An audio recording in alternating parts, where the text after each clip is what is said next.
नमस्कार विद्यार्थी मित्रांनो, बिग 5च्या सहवासात या पाठात पुन्हा एकदा तुमचे स्वागत। आज आपण कुमार भारती पाठ्यपुस्तकातील स्थूल वाचनाचा पाठ अभ्यासत आहोत। स्थूल वाचनाच्या या पाठातील विविध स्थूल वाचनामध्ये तुम्हाला एकूण या पाठ्यपुस्तकामध्ये 4 स्थूल वाचन दिलेले आहेत। या स्थूल वाचनावर आधारित 6 मार्कासाठी तुम्हाला प्रश्न विचारले जातात।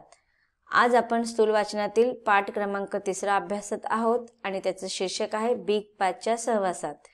बिग 5च्या सहवासात या स्थूल वाचनातील पाठाचा हा सेशन क्रमांक 6 आहे। पाठाच्या या भागामध्ये आपण उर्वरित परिच्छेदाचा विस्तारित अभ्यास करणार आहोत आणि त्यानंतर पाठाखालील स्वाध्याय अर्थात कृती अभ्यासणार आहोत।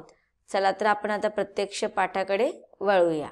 विद्यार्थी मित्रांनो, आतापर्यंत आपण या पाठाच्या परिच्छेदामध्ये लेखकाने जे काही प्रवास वर्णन केलेले आहे त्यांना आलेल्या अनुभवाचे त्यांनी इथे वर्णन केलेलं आहे। आफ्रिकेतील वेगवेगळ्या पार्क्सचं वर्णन करताना त्यातील वैशिष्ट्य आपल्याला त्यांनी सांगितलेलं आहे।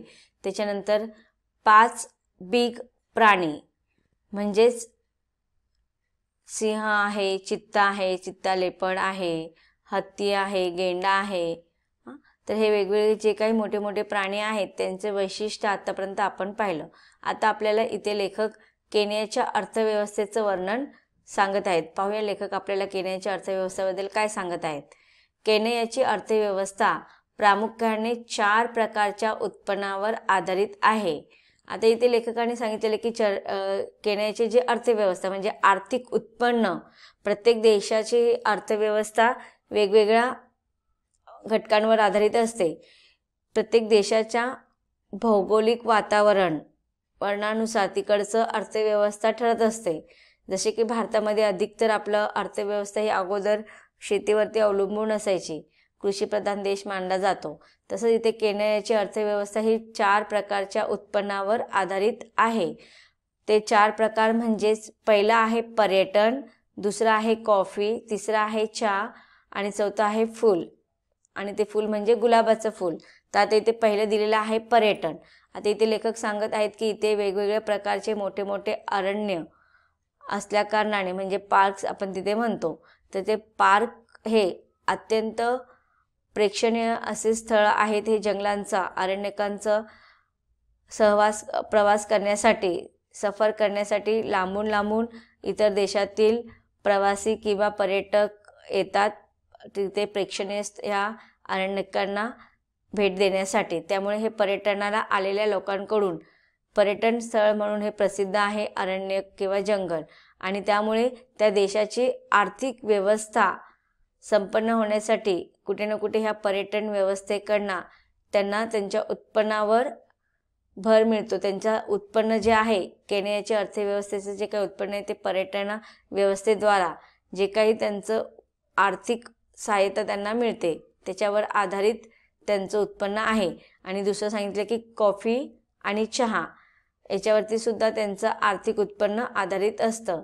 आणि नंतर चौथं सांगितलेलं फूल की गुलाबाचे फूल हे तिकडचे फार प्रसिद्ध असे गुलाबाचे फूल आहे। तिकडचं उत्पन्न गुलाबाचं अत्यंत छान चांगल्या प्रकारचं असतं, चांगल्या दर्जाचं असतं।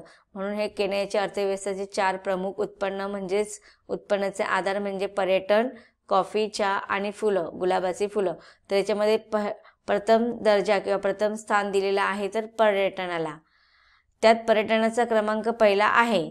केनिया सरकार पर्यटन क्षेत्र विकसित करायचा खूपच प्रयत्न करत आहे।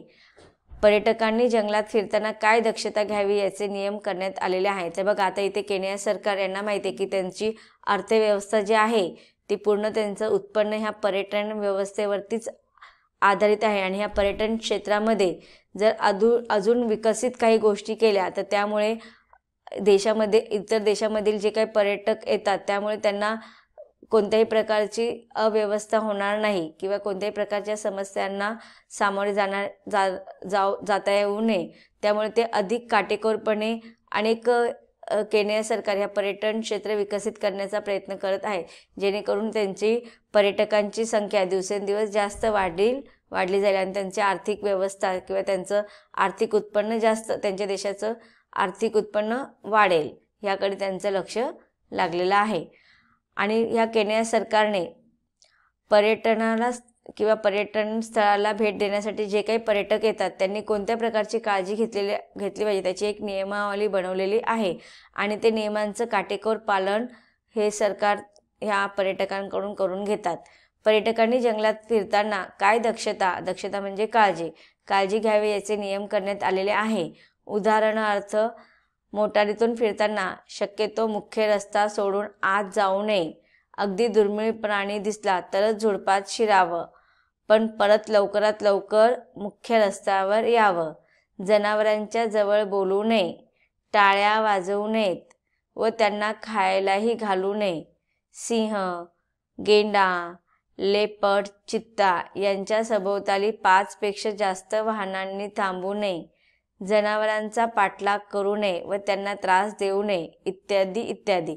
म्हणजे आपण जरी वन्य प्राण्यांची प्रत्यक्ष गाठभेट घ्यायला जातो, त्यांचा शिकार वगैरे करणे याच्यावरती फार काटेकोर नियम पाळले जातात. नियमांचे बंधनकारक हे नियम पाळूनच पर्यटकांना तिकडे आतमध्ये सोडलं जातं.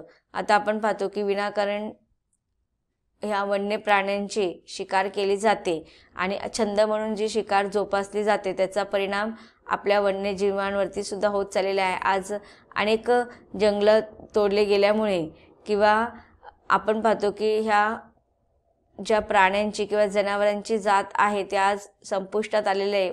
अनेक प्राण्यांची जात नष्ट झालेली आहे. तर याला कुठे ना कुठे कारणीभूत म्हणजे मनुष्यच आहे.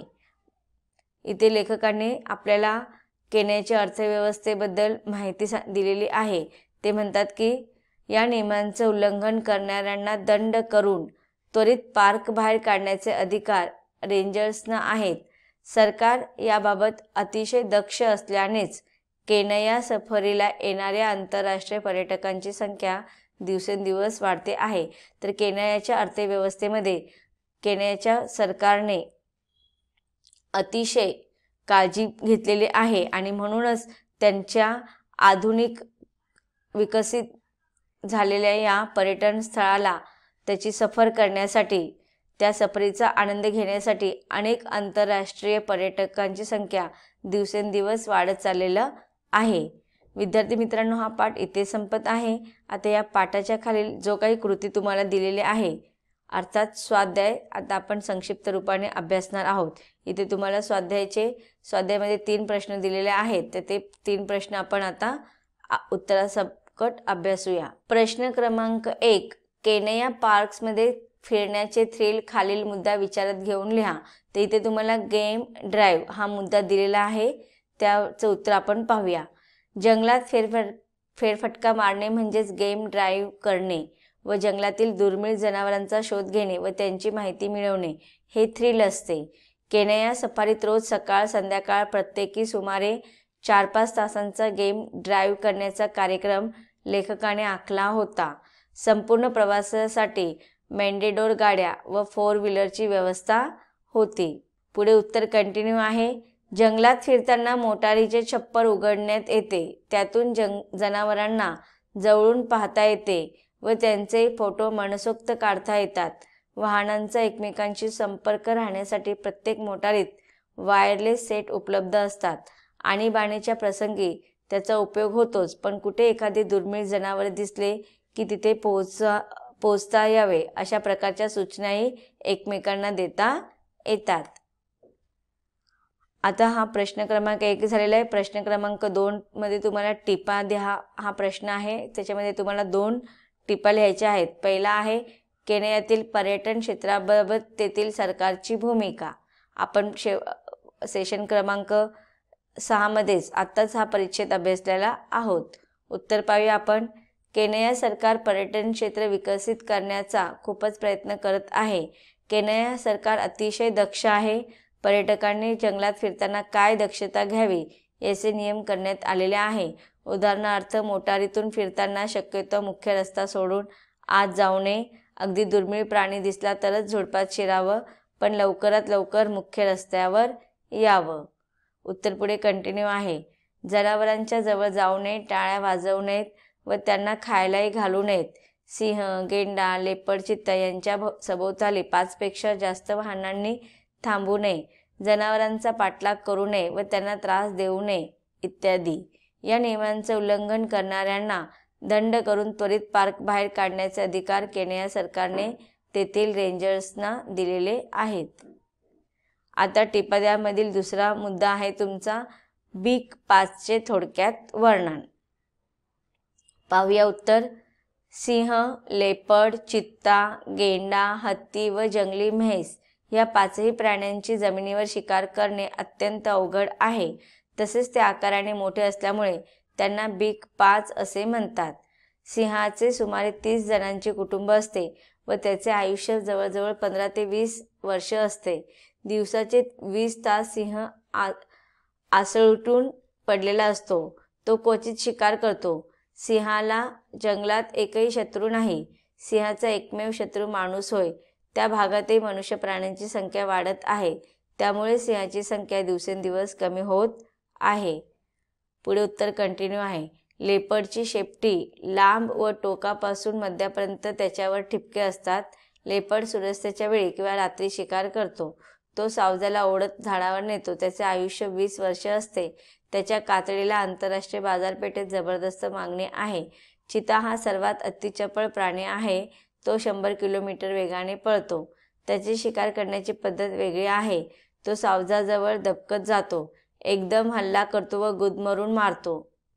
शिकार खायची नसेल तर तो पालापाचोळ्याने झाकून ठेवतो.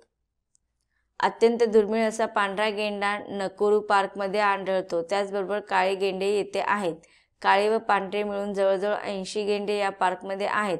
पांढऱ्यांचीही संख्या मात्र जेमतेम 15 ते 20 इतकीच आहे. हत्ती व जंगली म्हशी यांचा मुक्त संचार या जंगलातून दिसून येतो. प्रश्न क्रमांक 3. पाठाच्या आधारे सिंहाचे कुटुंब व लेखकाचे कुटुंब यांच्या भेटीचा प्रसंग तुमच्या शब्दात लिहा. उत्तर. लेखक नकुरू ते मसाई मारा असा मोटारीने प्रवास करीत होते.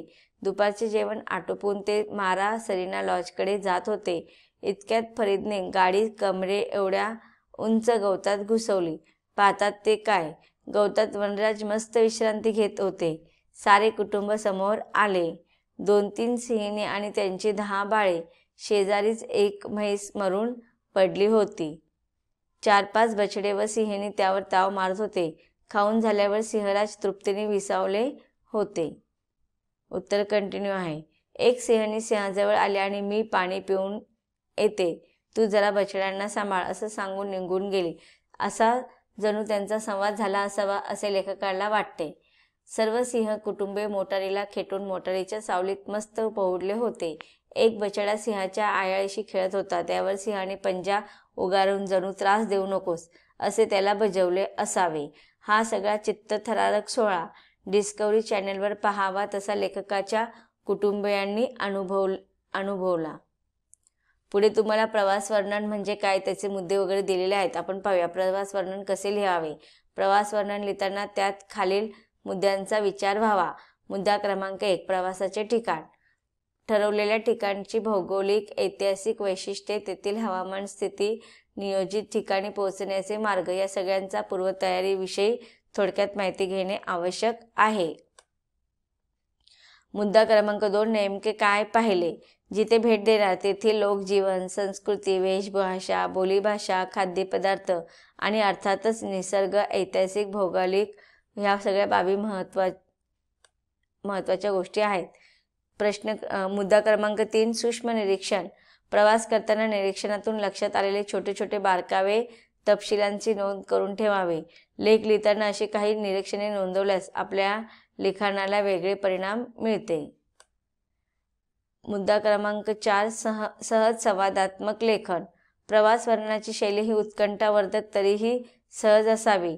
लिखाणातला ओघ कायम राहील याचे भान ठेवावे. मुद्दा क्रमांक 5. संस्मरणीय प्रसंग. प्रवासाचा आनंद घेता घेता उघडणाऱ्या अनपेक्षित घटना, प्रसंग, क्वचित प्रसंगी आलेल्या अडचणी, त्यावर केलेली मात याचा उल्लेख प्रवास वर्णन लिहिताना जरूर करावा. प्रवास वर्णनामध्ये लिहिताना ह्या सगळ्या घटकांचा विचार करता आला पाहिजे. आता प्रवास वर्णन कसे लिहावे.